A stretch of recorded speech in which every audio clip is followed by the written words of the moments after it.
Hola,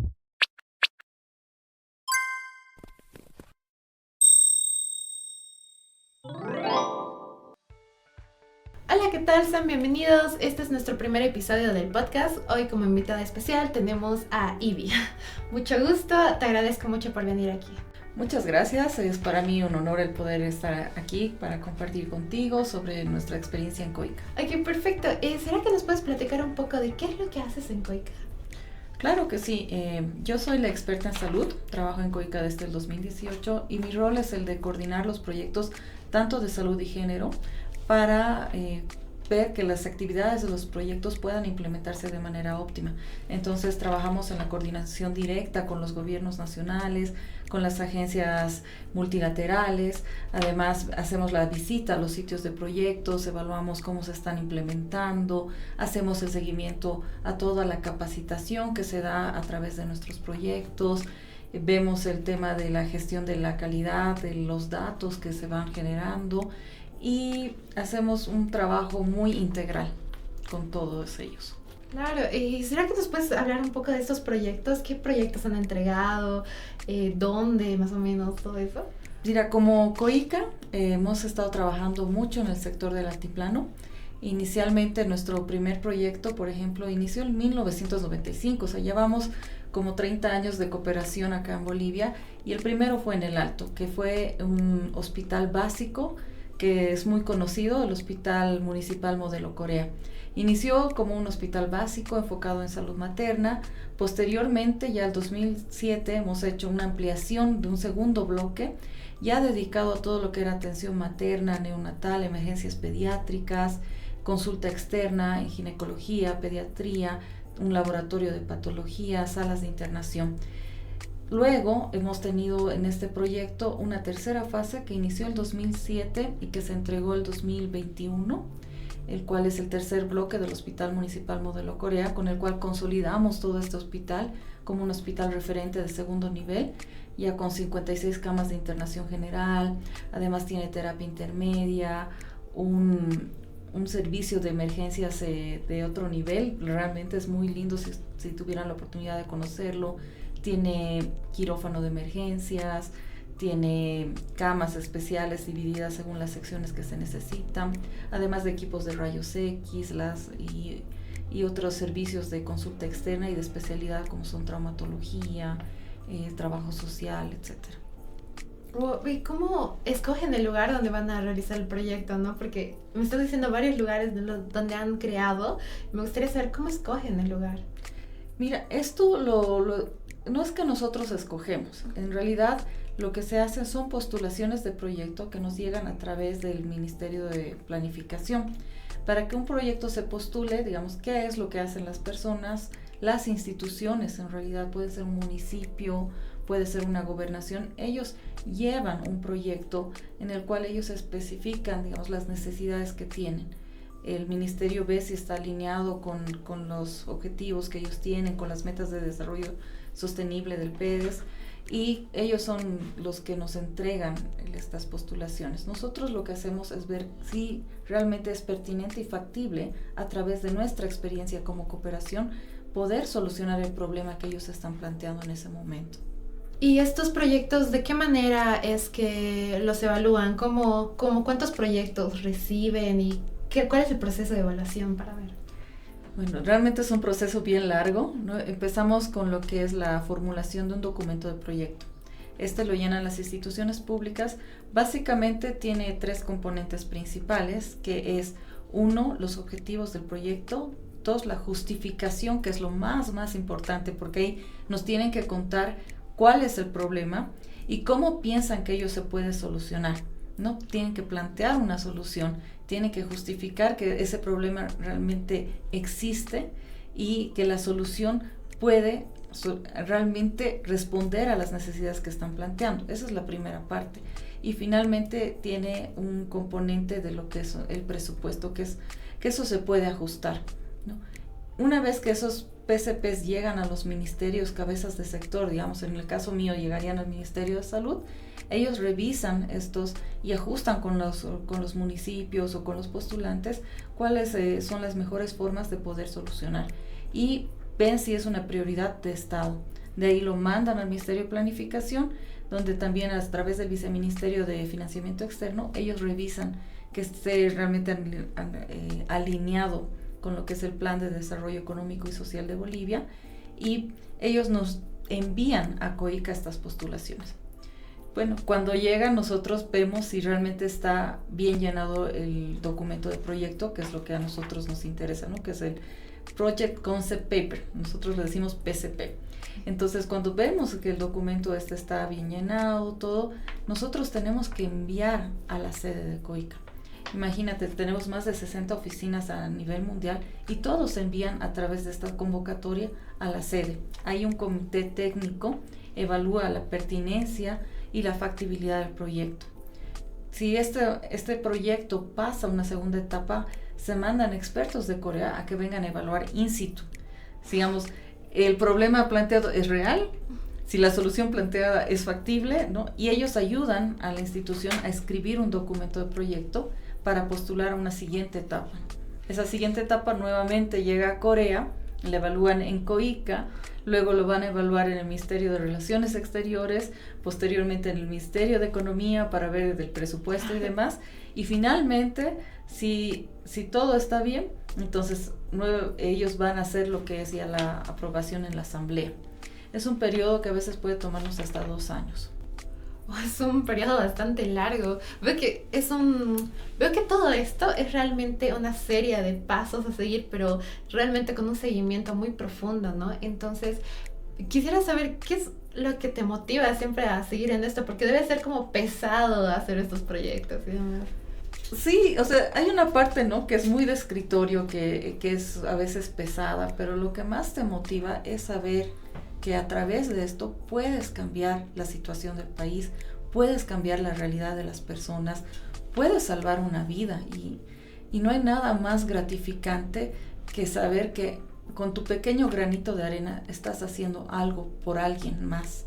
Es algo maravilloso que te motiva todos los días a despertarte y salir e ir a una oficina donde además trabajamos con gente fantástica, conocemos otra cultura, tenemos nuestros compañeros coreanos y con nuestros compañeros bolivianos, entonces todo eso te lleva a dar lo mejor de ti en el trabajo.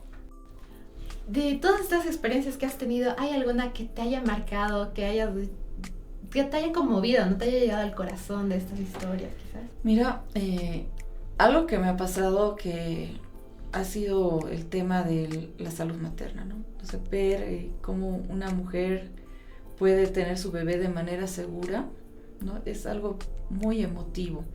Y cuando entregamos el hospital en el Alto, por ejemplo, pasamos por una serie de procesos administrativos para que la entrega, el inicio de operaciones, ¿no?, que han sido momentos hermosos con la participación del personal de salud, las autoridades.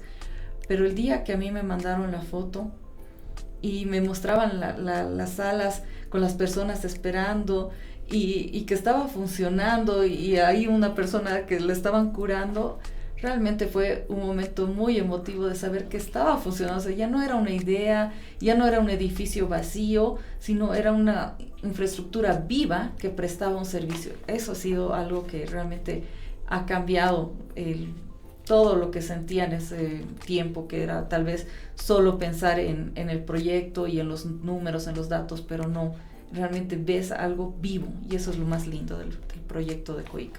Claro, ya es una parte mucho más humana, ¿no? Empatizas ya con las personas y así. ¿Y has conocido a alguna de las personas que se han beneficiado de esto?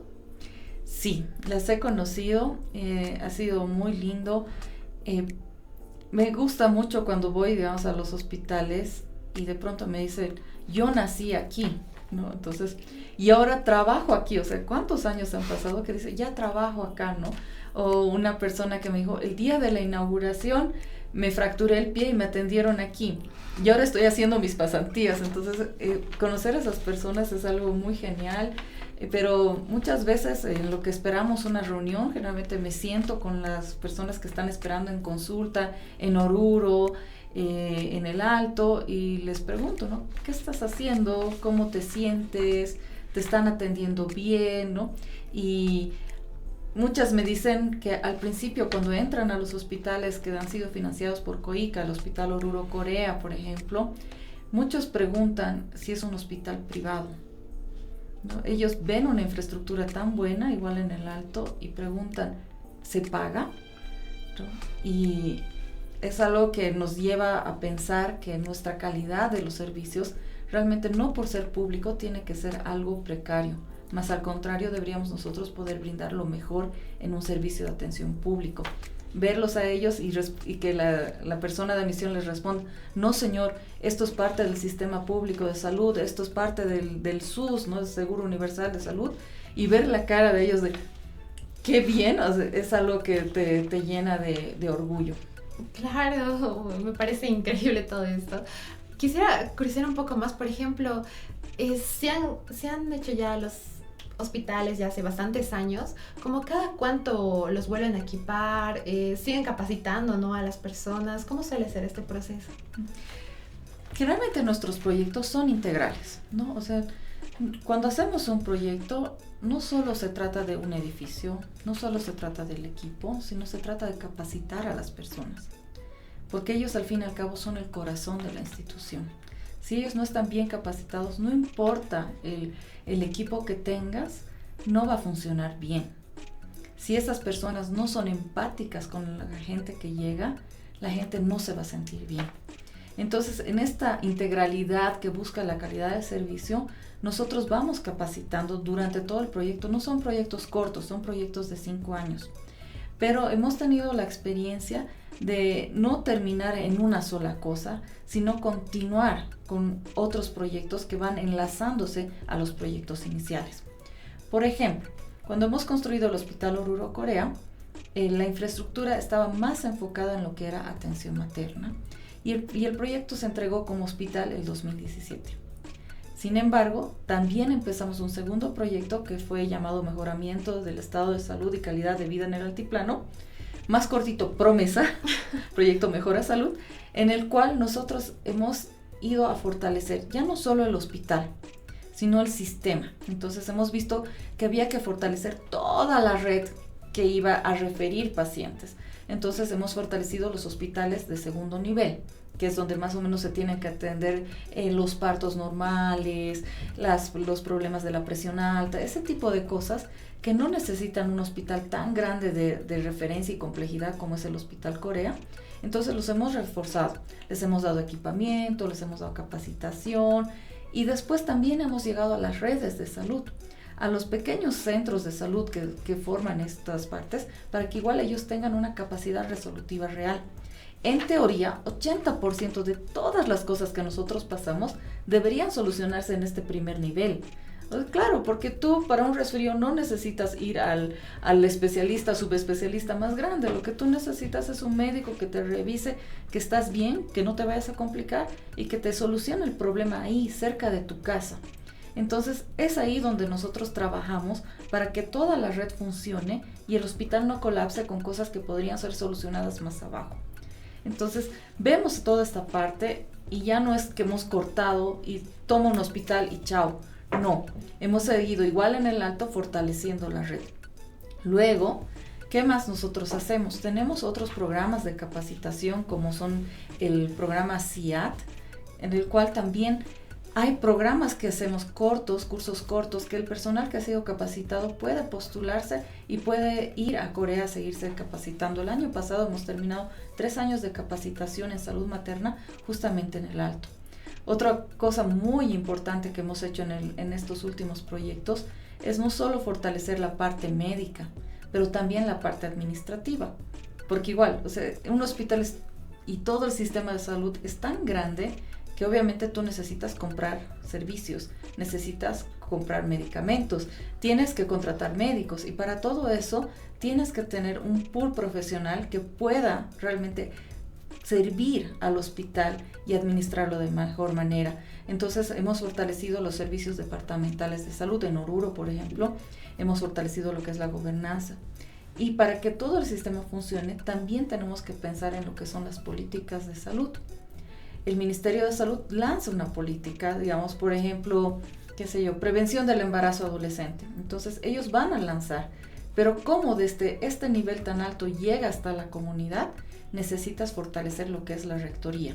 Que todos estén alineados y digan, esta idea, esta política tiene que ser implementada y tiene que llegar a esta persona. Entonces, tiene que trabajar el sistema central, el sistema departamental, el municipal y el comunitario.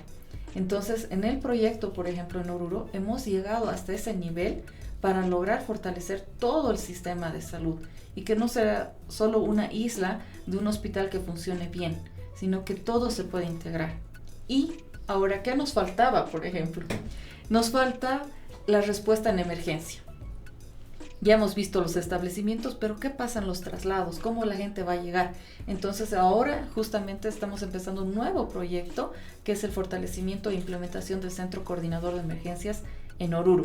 Entonces este centro va a poder averiguar, digamos, si un establecimiento tiene que referir dónde puede ir esa persona, dónde hay una cama disponible, cosa que no esté la persona sufriendo, pimponeando y sin saber dónde tiene que llegar. Entonces, o cuando hay un accidente de tránsito, que ellos, porque pasa mucho en estas carreteras cerca a Oruro, entonces, ¿cómo se clasifica un paciente? ¿Quién tiene que asistirlo primero y dónde lo va a llevar? Entonces, con eso, por ejemplo, estamos haciendo todo un ciclo para formar un sistema fortalecido de salud en Oruro. Eso me parece muy curioso. Es cómo va fortaleciendo cada una de las áreas, ¿no? Entonces, hay una área que me llamó mucho la atención que dijiste adolescentes, ¿no? Pero también han trabajado, ¿no?, en diferentes comunidades pequeñas. Y entonces, quisiera saber qué proyectos han hecho para adolescentes, más que todo para embarazos juveniles y ese tipo de cosas. Mira, hemos tenido la oportunidad de trabajar hasta ahora con 2 proyectos. El primero fue junto a nuestro socio UNICEF y estuvimos trabajando en los sectores de Cochabamba y Pando. Cochabamba específicamente en el área de las redes indígenas que están dentro del Chapare, y en Pando en Cobija. ¿Por qué estos lugares? Porque tienen tasas de embarazo adolescente muy altas, ¿no? Y también hemos trabajado junto al UNFPA, y este es el último año de este proyecto de 5 años que hemos tenido con ellos, en el promover la igualdad de género para el ejercicio de los derechos sexuales y reproductivos de adolescentes en Bolivia. Y en este proyecto hemos estado trabajando en La Paz, en la zona periurbana, el macrodistrito de Cotauma, en el Alto, hemos estado trabajando en el distrito 8, por ejemplo, en Sencata, en Cochabamba, en la región sur, y en Sacaba. Igual hemos escogido lugares donde las tasas de embarazo adolescente eran demasiado altas. Pero ahí además hemos hecho un cruce con lo que es el programa de voluntarios de COICA. Entonces hemos tenido voluntarios coreanos que han estado trabajando en los establecimientos de salud. ¿Qué hemos hecho? Hay algo que se llama la atención integral al adolescente, ¿no?, que se llaman AIDA, son los consultorios AIDA. Entonces, en estos consultorios hemos trabajado en reforzar las capacidades médicas, porque no es lo mismo atender a un adolescente que un adulto. El adolescente tiene otras necesidades. Entonces, además de apoyo psicológico a través de los gabinetes de apoyo estudiantil, hemos trabajado en estos establecimientos, y ahí nuestros propios voluntarios han logrado remodelar estos establecimientos para que sean entornos amigables. También con el proyecto hemos fortalecido estos entornos amigables, hemos capacitado al personal, viendo todas las necesidades que ellos tienen. Como te decía, desde la parte psicológica, porque obviamente la adolescencia es un periodo de cambio y ellos necesitan saber lo que les está pasando, pero también es un periodo de toma de decisiones, ¿no? Algunos adolescentes deciden iniciar su vida sexual, ¿no? Entonces, pero ellos tienen que saber cuáles son los riesgos al hacerlo, cuáles son las medidas que ellos pueden tener para protegerse ante estos riesgos, y tener la capacidad y el liderazgo para decidir si quieren o no quieren tener relaciones, cuándo y cómo, ¿no? Especialmente las niñas, las mujeres que a veces no pueden acceder a estos métodos anticonceptivos. Entonces, este proyecto aborda ese tipo de casos y también ha fortalecido mucho la capacidad de liderazgo, ¿no?, a través de brigadistas. Ha sido un proyecto muy lindo que igual nos ha llegado al corazón, especialmente en el primer proyecto veíamos donde niñas están siendo mamás, ¿no? Son guaguas con guaguas. Son niñas de 12, 13 años que están siendo forzadas a una maternidad adelantada. Y y pensábamos y decíamos, si hubiéramos llegado un poquito antes, tal vez hubiéramos cambiado la vida de alguien más. Pero ya dejar estos proyectos con jóvenes empoderados es algo que nos mueve a saber que las vidas pueden seguir cambiando. Hemos visto en estos proyectos cómo estos jóvenes que se han formado como líderes, como brigadistas, luego se han convertido en líderes en su comunidad y siguen llevando la voz de los derechos sexuales y reproductivos de los adolescentes. ¿Me podrías platicar un poquito más de qué manera hacen que se vuelvan como líderes, ¿no? O sea, las capacitaciones que les dan, cómo interfieren los voluntarios, ¿no?, en estos proyectos. Sí, mira, lo que primero se hace es ir a las escuelas, ¿no? Entonces, en las escuelas nosotros vamos a capacitar, ¿no? Entonces, ahí se habla mucho, no solo de, digamos, derechos sexuales, reproductivos, sino también se habla de derechos humanos, se habla también del tema de la prevención de la violencia. Y se convoca a que se formen grupos, ¿no? Entonces, aquellos que son voluntarios ya pasan por otro periodo de capacitación más específico. Para eso, evidentemente, como COICA no lo hacemos directamente, sino que a través de nuestro socio, que es el UNFPA, ellos igual tienen socios implementadores que van formando grupos o redes de jóvenes, ¿no? Ellos son los que van y se van conociendo y tienen espacios donde reciben las capacitaciones sobre, 1, autoestima, 2, sobre derechos, 3, sobre liderazgo comunitario, ¿no? Entonces, y después ellos, todo lo que aprenden, tienen que replicar entre sus pares. Es como un efecto dominó, ¿no? Entonces, hacemos esto con un programa especial que les llevamos a los jóvenes. Pero también hay otro programa de capacitación para los maestros. Hay otro programa de capacitación para los servidores públicos. Porque especialmente en temas de violencia hay toda una ruta de crítica de atención. Cuando una persona sufre un tema de violencia, por ejemplo, si hablamos de violencia sexual, entonces, ¿dónde va a ir esa persona? O en primer lugar va a ir o a la policía o va a ir a un centro de salud. Y ahí es donde ellos tienen que estar capacitados para poder recibir a la persona, atenderla, hacer la contención emocional y también evitar la revictimización. O sea, si te ha pasado algo malo, no necesitas contarlo 20 veces a cada instancia, ¿no? Porque obviamente de aquí lo tiene que derivar a la fiscalía tiene que llevarlo al instituto forense para que hagan la investigación. Y también de ahí va a tener que ir ante un juez o a la defensoría de la niñez. Entonces, que todos estos sectores se sienten en una mesa y digan, ¿cómo vamos a trabajar? Ha sido un logro también de nuestros proyectos, donde ellos aprendan a tener las capacidades para atender a la persona, para saber cómo evitar la revictimización, para saber entre ellos a quién tienen que llamar, cómo van a coordinar, cosa que las personas se sientan seguras. Porque antes, ¿qué pasaba? Una persona iba a denunciar y en lo que va a denunciar, por ejemplo, un acto de violencia doméstica, hasta esperar 1, 2, 3 horas que alguien te atienda, tú te vas, tú desistes de hacer eso. O si te atendieron en la primera instancia y te dijeron, pero ¿usted por qué no denunció antes si antes ya la había golpeado? Entonces ya te hace sentir mal. Y que todavía te diga, tienes que irte a buscar la atención médica y tengas que en esas condiciones ir y estar 30, 40 minutos de viaje sin que nadie te atienda. Entonces son cosas que nosotros necesitábamos cambiar. Y poco a poco a través de estos proyectos hemos llegado a hacer estos cambios que no solo son en los sitios del proyecto, sino que al trabajar con las instancias nacionales hemos sacado guías, normas, protocolos para que todos los que ven esto puedan saber lo que tienen que hacer, no solo en nuestros sitios de proyectos, sino ya a nivel nacional. Entonces, la réplica y el impacto del proyecto no es solo local, sino se extiende mucho más allá. Género, sí es un tema muy delicado, ¿no? Lo que estás hablando de la violencia de género, que tienen que denunciar y demás, ¿no? En algún momento sentiste que tengo que hacer este proyecto sí o sí, y era un proyecto que estaba difícil de sacar adelante, pero tú veías a esas personas vulnerables y decías, no, yo quiero realmente ayudarles. Entonces, ¿hay algún proyecto que te haya costado así bastante?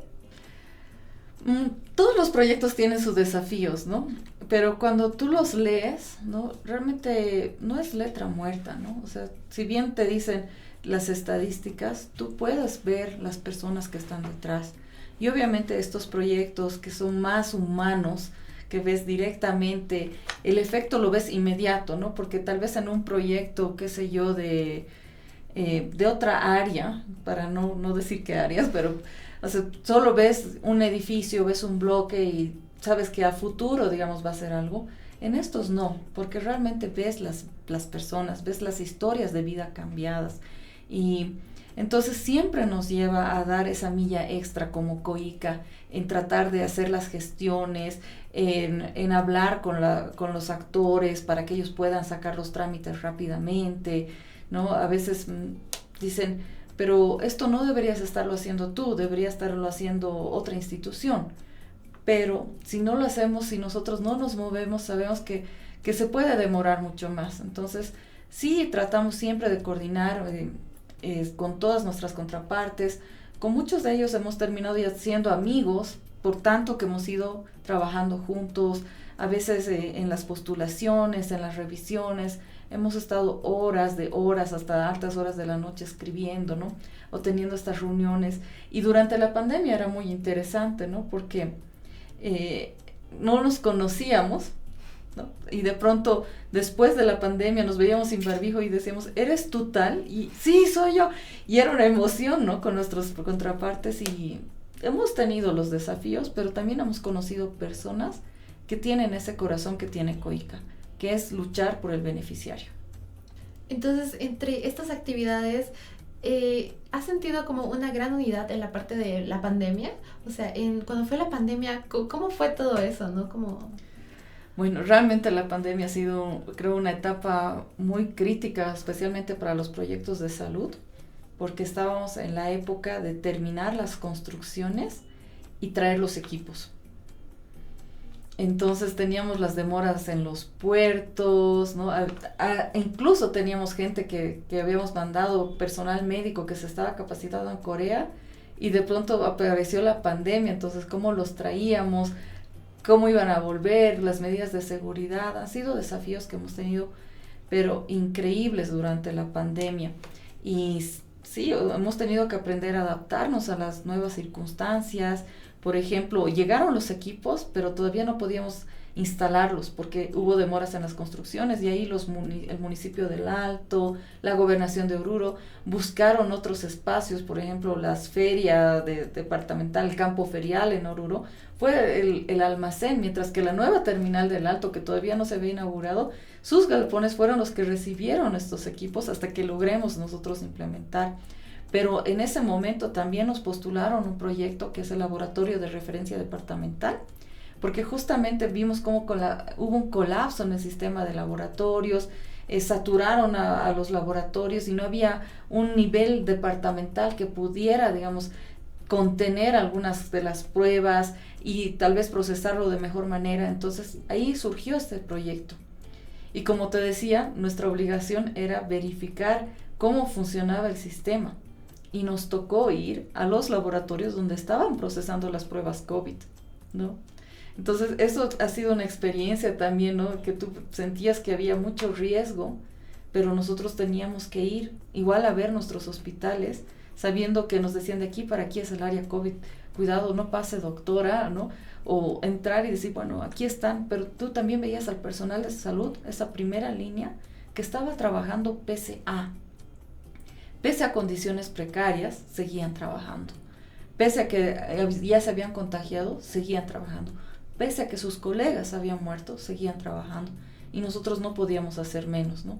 Y no solo era el personal, digamos, como experta en salud, o la coordinadora del proyecto, o la subdirectora, pero incluso nuestro personal de base, nuestros choferes, todos ellos seguían trabajando junto a nosotros, protegiéndonos, ¿no? Incluso salíamos y ellos eran los que nos tenían que vaigonear, ponernos el alcohol, todo para que nosotros podamos entrar. Y ha sido un tiempo muy, muy duro, digamos, para trabajar, pero también ha sido un tiempo de mucha unión entre todos nosotros, ¿no? Obviamente las horas de trabajo ya estaban diluidas, no teníamos un horario de oficina ni nada, sino que arrancábamos muy temprano y terminábamos muy tarde porque todo lo hacías por Zoom.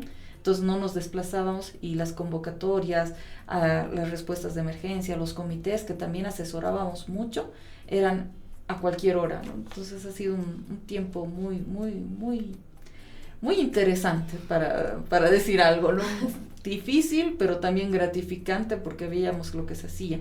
En ese periodo, por ejemplo, cambiamos muchos componentes de nuestros proyectos y movimos muchos recursos para poder proveer de equipos de protección personal al personal, pruebas de laboratorio. Fuimos de los primeros que entregamos pruebas de laboratorio para hacer biología molecular. Entonces, hicimos todo lo posible para que realmente nuestros hospitales, nuestros profesionales, digo nuestros porque realmente sentimos que somos una sola familia, tengan las mejores opciones para poder responder a lo que fue la epidemia del COVID. Claro, y a partir del COVID hubo un cambio, ¿no? Un antes y un después, ¿no? Entonces, este antes y este después, ¿sientes que afectó demasiado en el ámbito de la salud? O sea, ¿de qué manera lo cambió todo? O sea, ¿sientes que ahora es mucho mejor, que son más concentrados? ¿Qué dirías?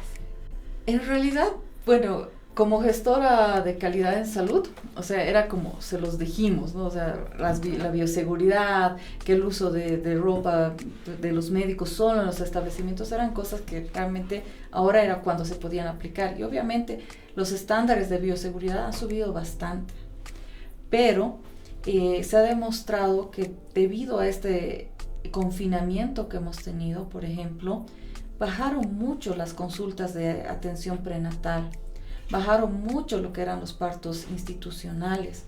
Entonces se hablaba incluso que habíamos tenido un retroceso hasta de 30 años en coberturas de vacunas y demás. Entonces ha sido un después con un desafío mayor. En vez de decir, bueno, todos hemos sido más conscientes y ahora el sistema, la gente tiene más demanda, fue todo lo contrario. Hubo una caída y de pronto la barra estaba mucho más alta, especialmente partos institucionales, controles prenatales, cayeron pero estrepitosamente las coberturas de los establecimientos de salud. Entonces fue por eso que nosotros decidimos buscar el por qué las mujeres no estaban yendo a los centros de salud. Entonces, es muy extraño, ¿no? Van, hacen la consulta, pero no tienen partos institucionales. O sea, no dan a luz en los centros de salud. Y después ves cómo sí vuelven para la primera vacuna de su hijo. Entonces, ¿qué está pasando con las mujeres? Y en Bolivia la tasa de mortalidad materna es la segunda más alta de toda la región. Estamos después de Haití. Y en el Alto, por ejemplo, en Bolivia es 160. Y según la última encuesta que se tuvo, el último estudio de mortalidad del 2011, por ejemplo, en el Alto era 320 por cada 100,000. O sea, las mujeres están muriendo y la pregunta es ¿por qué? Y te comento que también vamos a empezar un nuevo proyecto en el Beni sobre el tema de salud materna y en Potosí. Y ahí vemos otro tipo de desafíos con las mujeres, ¿no? El tema de que ellas tengan la capacidad de decidir y decir yo quiero ir a un centro de salud es algo que todavía es un lujo para muchos de ellas. La capacidad de poder decidir y que tu familia te apoye y te lleve es otro de los desafíos que tenemos, ¿no? Y obviamente es un nuevo desafío para nosotros el hacer que los establecimientos allá tengan esa capacidad y las competencias para poder recibir a estas mujeres. El embarazo adolescente es muy alto. Y cuando hablas de un embarazo adolescente estás hablando de un riesgo de vida real para esas niñas, ¿no? Entonces tenemos que cambiar las normas sociales. No puede ser que las personas crean que es normal que una niña de 12 años se esté casando o esté viviendo con alguien y que tenga que dar a luz. Eso no es normal, estamos cortando una etapa de su vida. Entonces, este nuevo proyecto tiene ese componente de ir a cambiar las normas sociales, de ir a cambiar la estructura del establecimiento de salud para que puedan atenderlas a ellas. Lo ideal sería que no tengamos ni una adolescente embarazada, ¿no? Eso sería lo ideal, especialmente en niñas de 12 a 14 años. Eso no es normal, pero que si llegan, realmente podamos tener la oportunidad de que se salven. y que no mueran en el momento de dar a luz.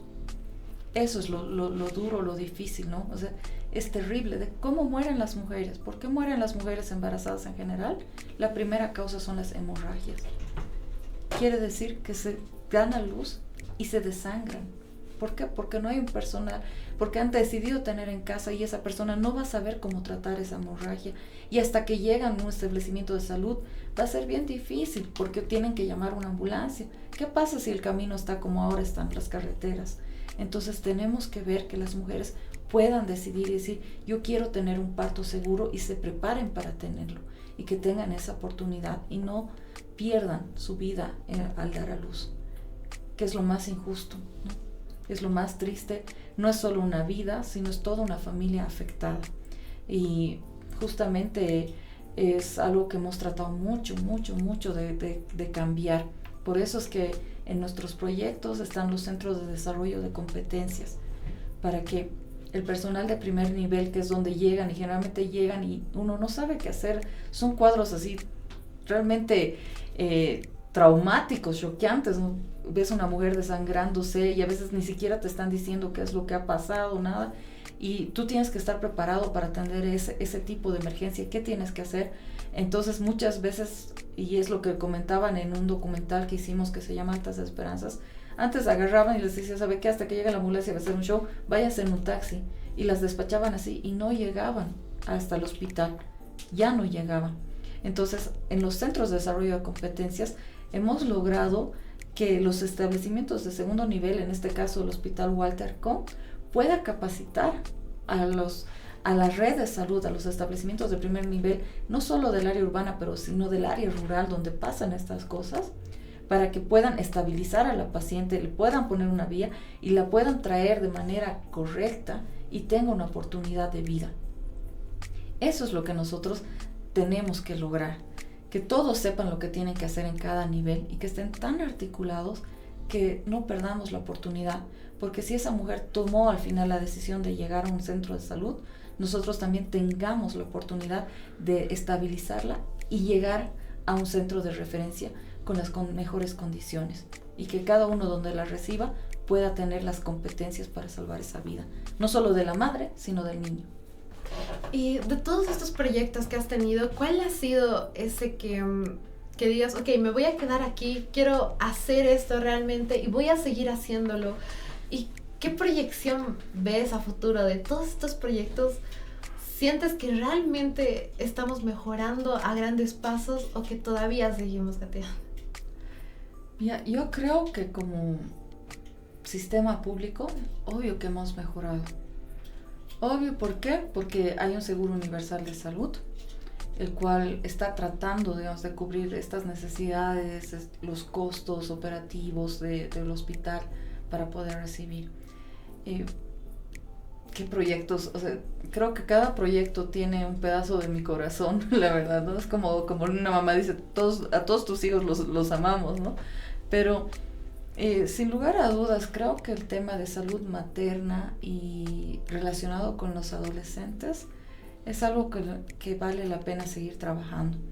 Las tasas de fecundidad, por ejemplo, han bajado, ¿no? Estábamos en la presentación de la encuesta de demografía en salud y nos mostraban cómo estas tasas están bajando, ¿no? Entonces eso es bueno porque te está diciendo que ya no estamos con mujeres que están embarazándose de corrido y que eso trae riesgo a sus vidas.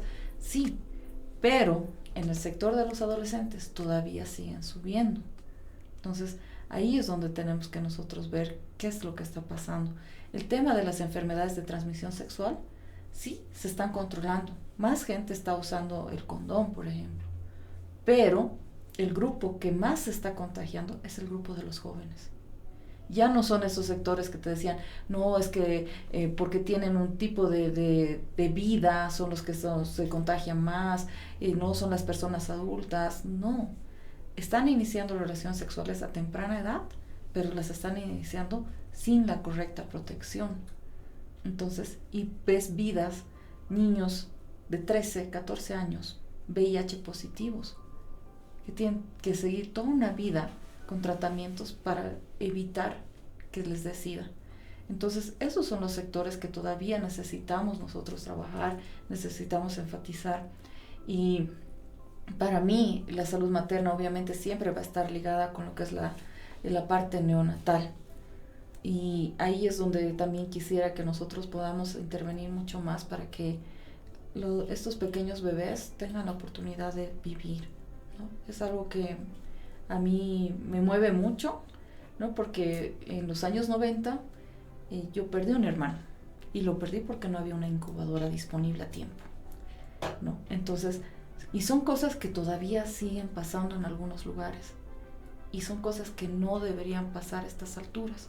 Entonces, cada vez que veo la lista de equipamiento incubadoras, para mí es como, gracias Dios mío, porque podemos salvar a un bebé. Podemos salvar a un bebé y podemos hacer que una familia goce de tener este nuevo miembro en su hogar.